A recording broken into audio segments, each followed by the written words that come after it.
Hi, everybody. My name is Joe Rand. I'm the Chief Creative Officer of Howard Hanna Rand Realty. I'm here to give you the Rand report for the third quarter of 2020, our review of what's going on in the housing market in New York, suburbs of Westchester, the Hudson Valley, which includes Rockland, Putnam, Dutchess, and Orange County, as well as Bronx County. So we have a lot to talk about, so I want to get right into it. But first, I wanted to just say, if you want to get a copy of the report, you can get a copy at hhrr.link, hhrr.link/QMR. You can get a report there. There'll be reports that you can get from your agent. That'll be personalized to the agent. But if you're watching this and you want to get a report easily, that's one link to be able to get it from. If you have any questions during this webinar, please post them in the chat room.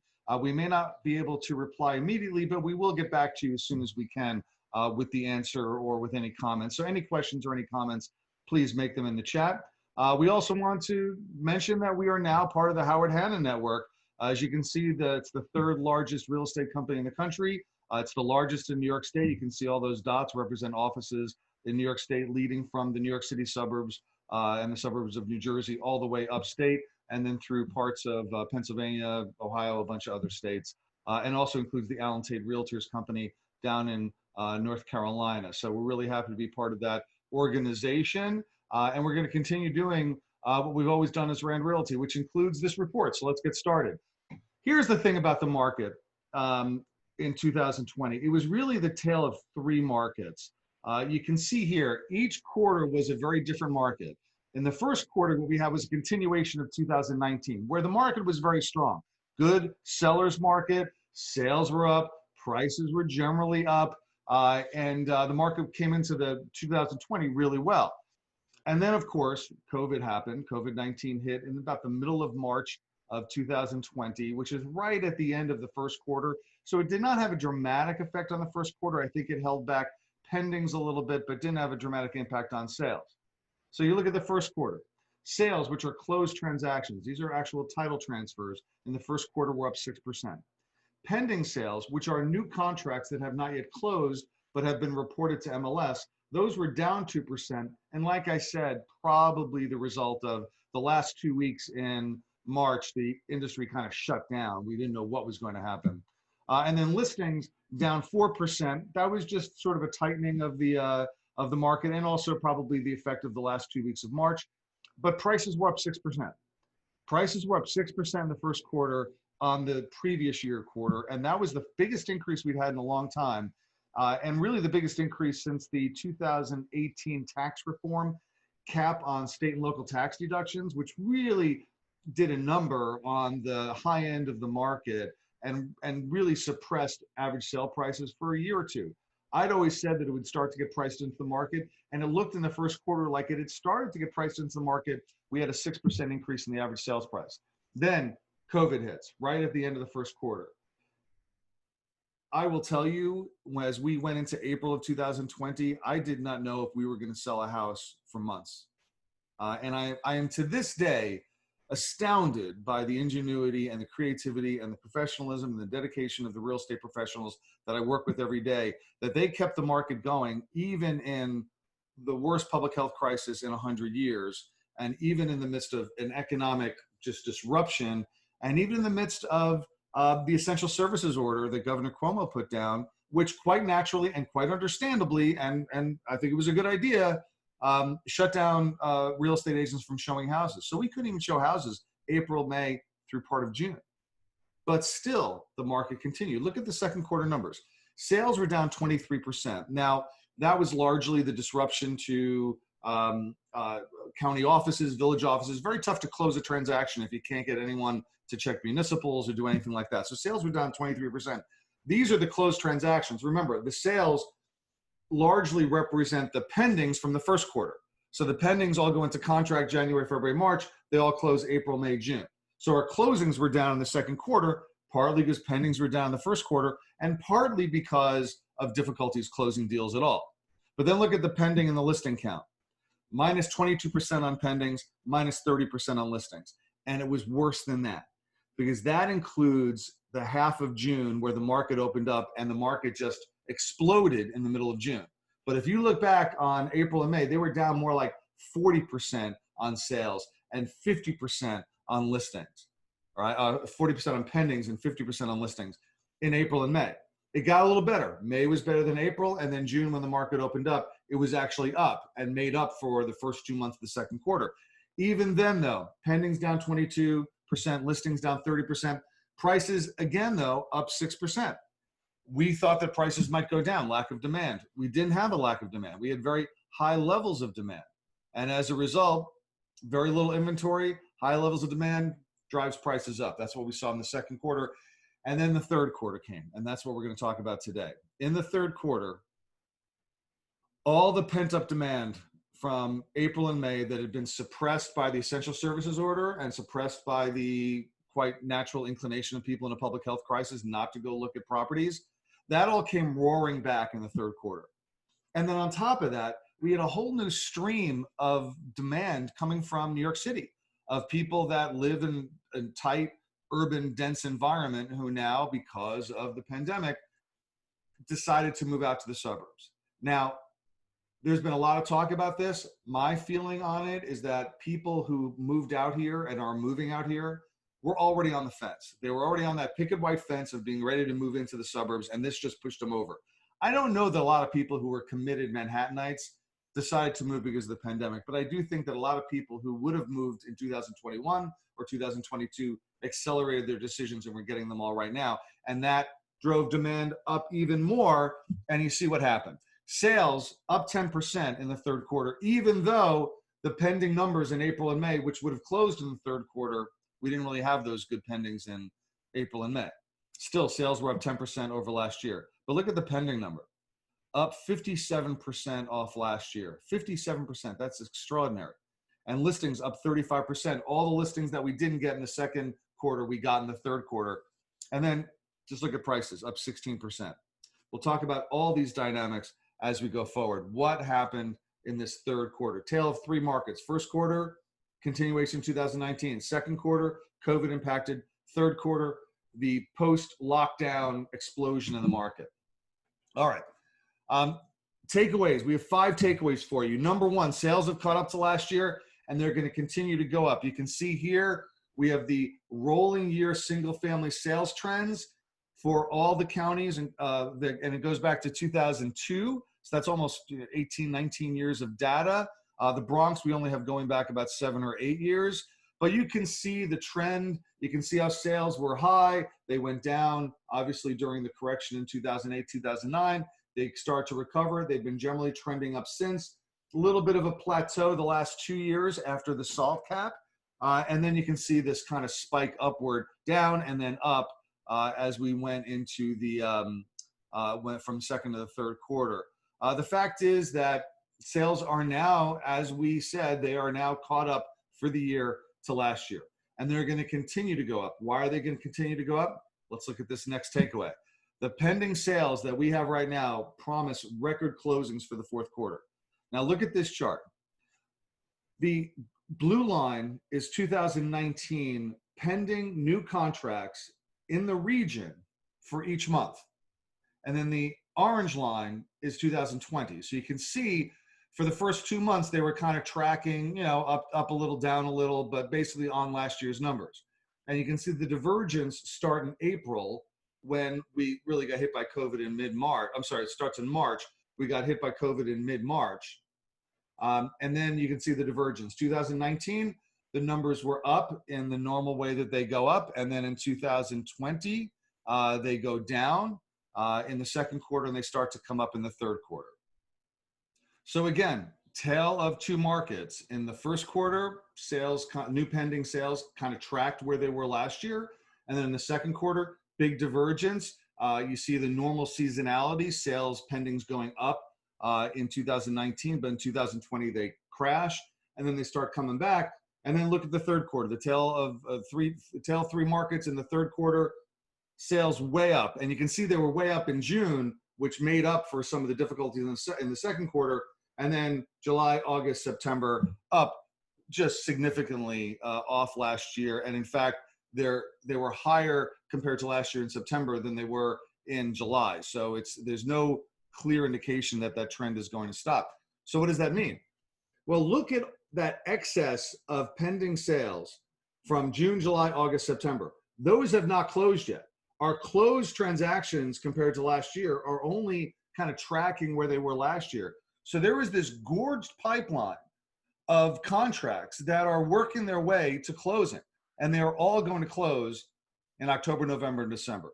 The fourth quarter is going to be an astounding quarter in terms of the number of transactions that we're going to close. Probably the biggest quarter we've had at least since the it's gonna be bigger than 2010, when the homebuyer tax credit accelerated a lot of decisions people were making. They all rushed to get closed by the second quarter of 2010, and I think it's gonna be bigger than the height of the market in the mid-decade of the 2000 to 2010. It's gonna be a huge quarter. There's gonna be a ton of sales in the fourth quarter. In fact, the challenge is gonna be actually logistically getting them all to close, because we need to have like 5 people at every closing, the 2 lawyers and a bank's lawyer and the seller and the buyer. They all got to be in the same room. And just scheduling difficulties are going to keep a lot of those deals from closing. All right, takeaway number 3, prices are way up, but not as sharply as they look. Take a look at these numbers, all right? And I'm going to leave this up for a minute so you can absorb it. The regional average sales price up almost 16% off last year.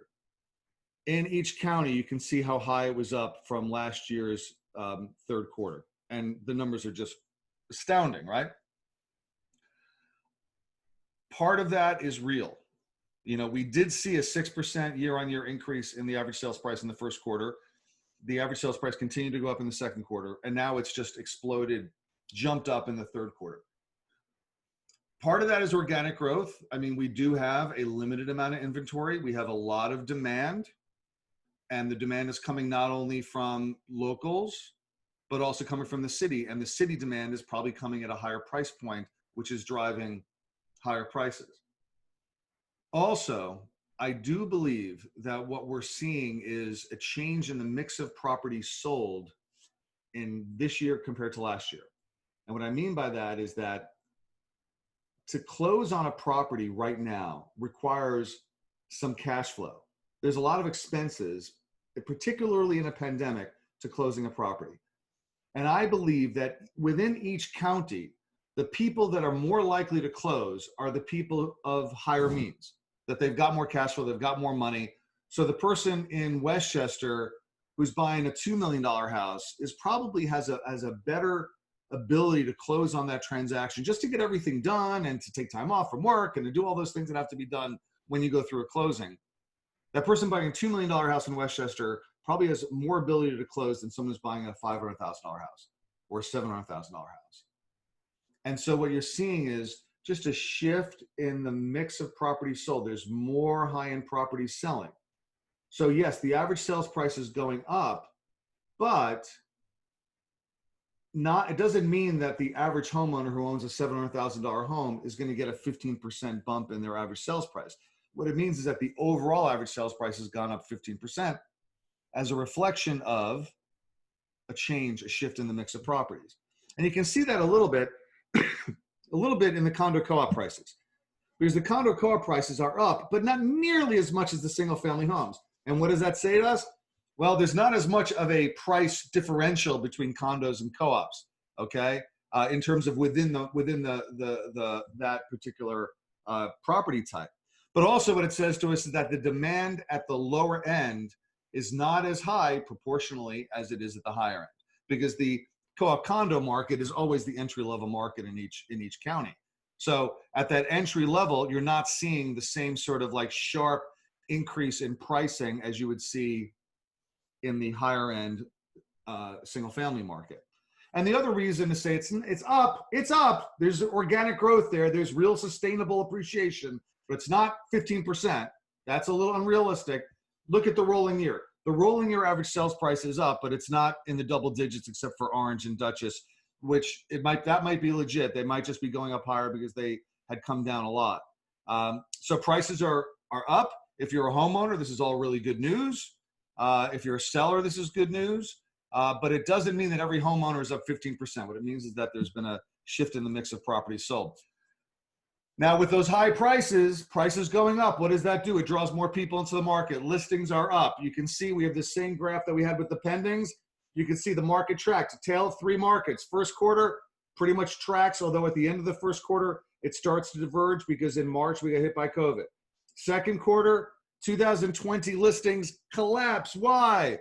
Because people, who wants to list their home in the middle of a pandemic? You don't want people coming in your home. You turn your living room into a Zoom studio. And you don't want strange people coming through. So no one's putting their home on the market. I mean, not no one. I mean, there was still a lot of listings. There just weren't nearly the listing count we would expect in each month. I mean, just look at that's, you can't see the bottom axis, but that's April. April, we had regionally 871 listings. Last year, 3,200. That is catastrophic. But you can see what happened. The market recovered, started to recover, went up a little bit in May. In June, when the market reopened, we got a half month of a real market, and then listings ended up being higher than last year, and now they're tracking significantly up from last year. Listings are up. Why? Well, part of it they're up because they were down, and all the people that didn't list their home in April and May are listing it now.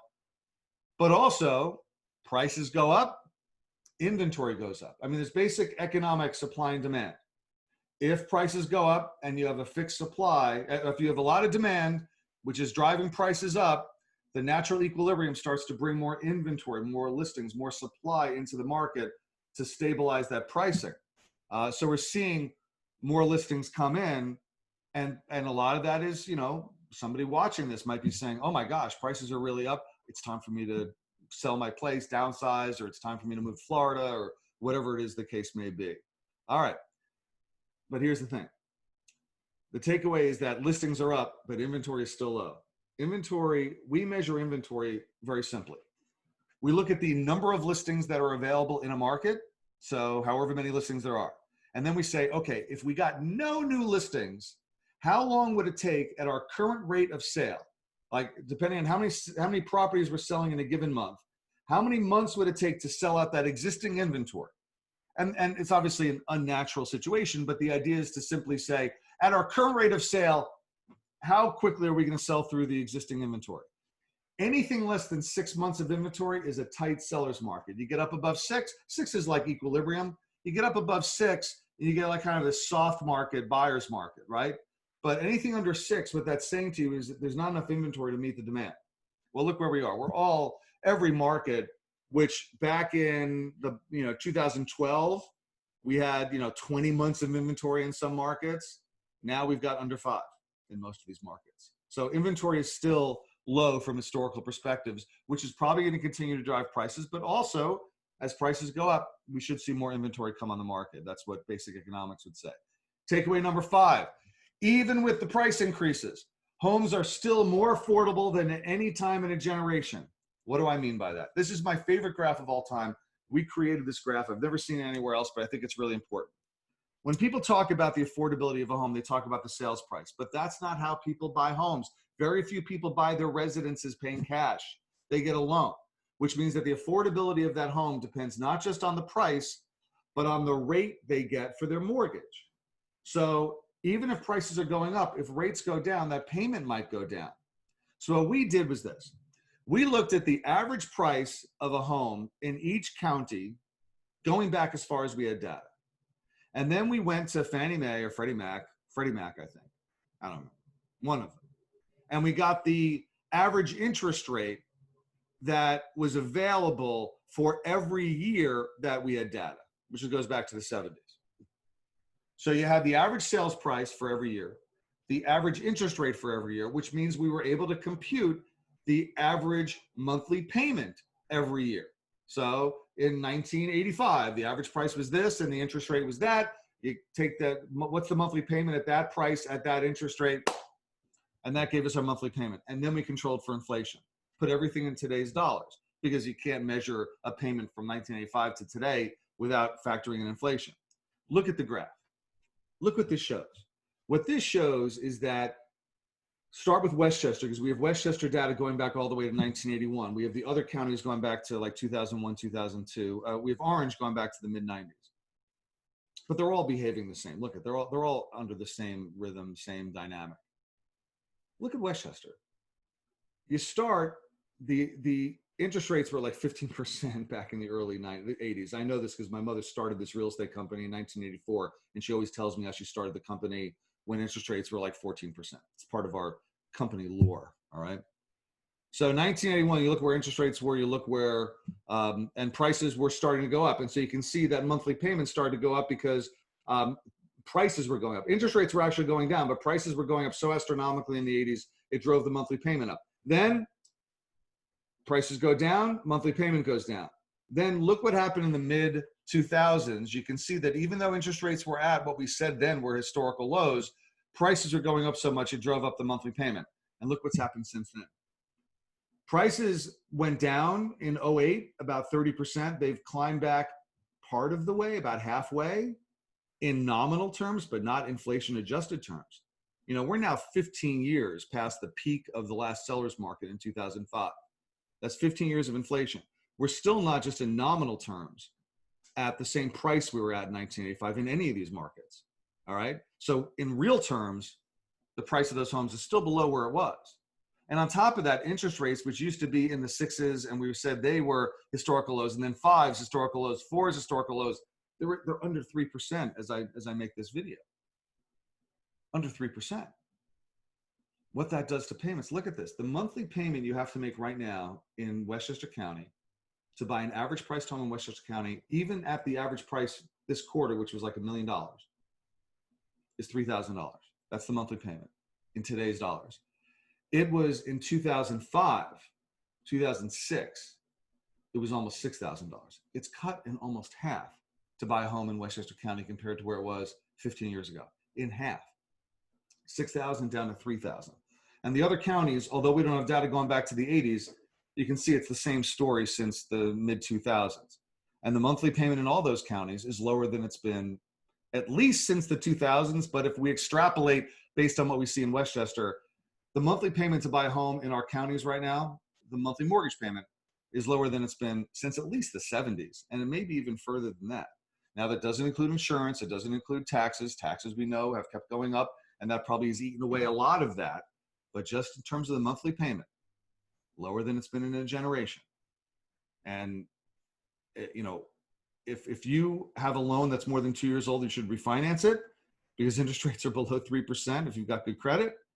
And if you're buying a home and you lock in that rate for 30 years, we've been saying for 5 years, 10 years that interest rates were going to go up and you better lock them in, and they keep going down. But someday we're going to be right. Someday those rates are going to go up and you're going to be thrilled that you got a fixed rate mortgage. So just look at interest rates. Here's our interest rate chart going back to 1968. And you can see how they peaked right about when my mother started the company in 1984. And you can see how far down they've come just in the last year. I mean, look where they were, you know, even in 2018, they were at 4.5%. They're under 3% right now. So it's just, and it's an extraordinary thing. Low interest rates are good for everybody in housing because it means that buyers can stretch a little bit more to get the house they want, and sellers get a little bit more price for the home, but it doesn't cost the buyers any more money because the money is cheaper. All right, let's go through each of the counties very quickly just so you can get a sense of the rhythms of each market. This is the region.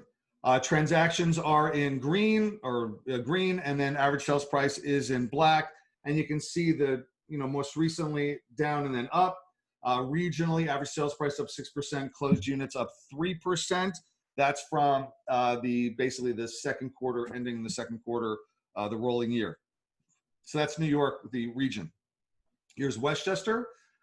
And if you want to, you know, take a moment and just take this in, you can always get the report at hhrr.link/QMR. You can get the report there, and then there's more data there. There's a whole table which gives you all the information, but here's a snapshot of what you see. And you can see Westchester is kind of tracking what the region is doing, as is Rockland. And you can see the average sales price. You know, like I said before, the average sales price is not quite where it was back in 2006, 2007, 2005 in nominal terms. And you can see over here, you know, the average sales price, it's still below where it was back in 07. That's the black line. Transactions now are about as high as they've ever been.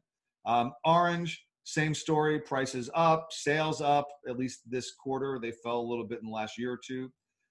Putnam, same story. Dutchess, a real prices were, so you're seeing that here on the graph as well as transactions. Bronx County is the one exception. Now, we don't have data for Bronx County going back as far as we do for the other counties. We only go back to like 2012 with the data that we get from the one key MLS. But what's happening in the Bronx is what we also see if you look at our New Jersey report, which you can find where you found this report. Our Northern New Jersey report, you see that Hudson County, which is adjacent to Manhattan, behaves differently from the rest of the suburbs of Northern New Jersey. Same thing with the Bronx. The Bronx, you can drive from the Bronx to Westchester, and there's a little sign, and that's pretty much it. Westchester blends into the Bronx, Bronx blends into Westchester, but it's different. It's part of New York City. It's Manhattan adjacent, and it's behaving differently right now because the Manhattan market is very soft right now, and so the softness is extending throughout New York City. So the Bronx is in a different category from the rest of those counties, and what we've been talking about so far really doesn't apply quite as strong, quite as well to the Bronx, where units are down. Average sales price is up, but not that sharply. But units are down 18%, and a lot of that is not a lack of demand; it's just a lack of logistics. A problem with logistics. They're still having issues.